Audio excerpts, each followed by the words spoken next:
Perhitungan politik Anies dan Ganjar gagal nyapres.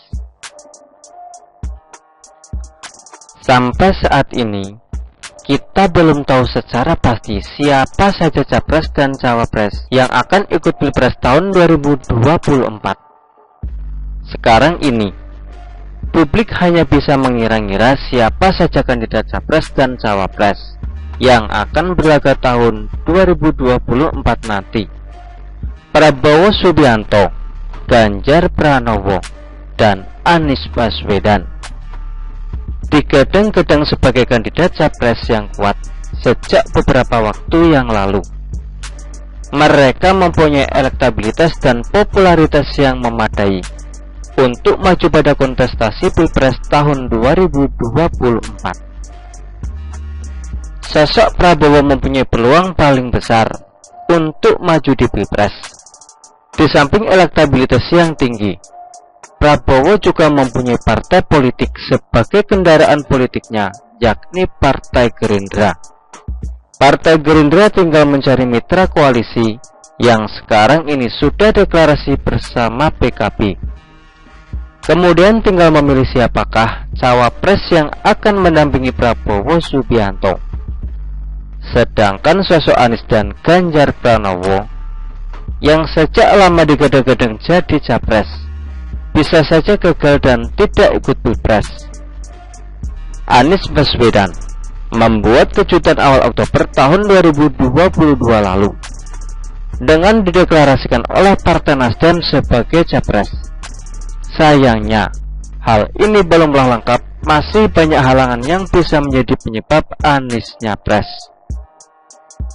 Pertama, untuk bisa mengusung pasangan capres dan cawapres, partai politik harus berkoalisi dengan yang lainnya agar memenuhi ambang batas PT 20%. Partai politik yang bisa mengusung pasangan capres dan cawapres sendiri hanya PDI Perjuangan. Sampai saat ini, hanya Partai Nasdem yang resmi mendukung Anies Baswedan jadi capres. Oleh karena itu, Nasdem dan Anies harus bekerja keras agar ada partai lainnya yang mau bergabung. Selama ini, partai yang sedang dekat dengan Nasdem adalah Partai Demokrat dan Partai Keadilan Sejahtera (PKS). Jika salah satu saja kabur, baik itu Partai Demokrat atau PKS, maka Anies Baswedan terancam gagal nyapres. Kedua,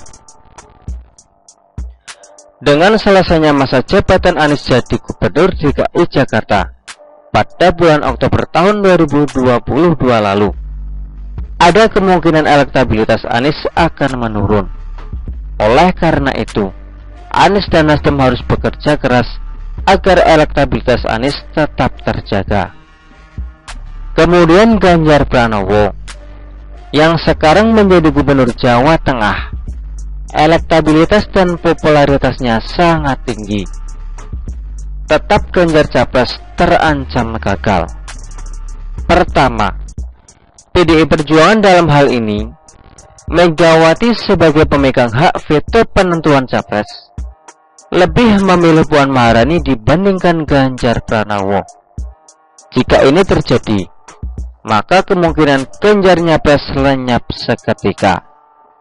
Kedua, ketika Megawati memilih Puan, bisa saja Ganjar nekat keluar dari PDI Perjuangan. Di luar PDI Perjuangan, ada beberapa partai politik yang bersiap menampung Ganjar karena elektabilitasnya tinggi. Tetapi Ganjar terancam gagal nyapres ketika ada partai politik yang mau mengusungnya tapi tidak memenuhi ambang batas. Hal ini mungkin terjadi karena dinamika politik yang menyebabkan tidak bisa tercapai kata sepakat. Begitulah kura-kura. Artikel ini diambil oleh siwo.com dan ditulis oleh Adin. Bagaimana menurut Anda?